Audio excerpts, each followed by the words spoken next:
పత్తిని కాపాడుకోవాలి. 80-85% మనం నికరంగా మంచి పత్తి తీసుకుంటేనే మార్కెట్లో మంచి రేటు పలికిద్ది.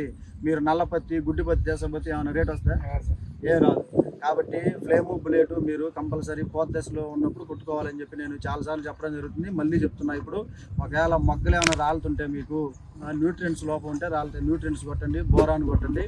ఏమన్నా పురుగు ఏమన్నా ఉంటే మాత్రం ఫ్లేము బుల్లెట్ కొట్టండి. ఇది అందరూ కూడా మీరు గుర్తుంచుకోండి.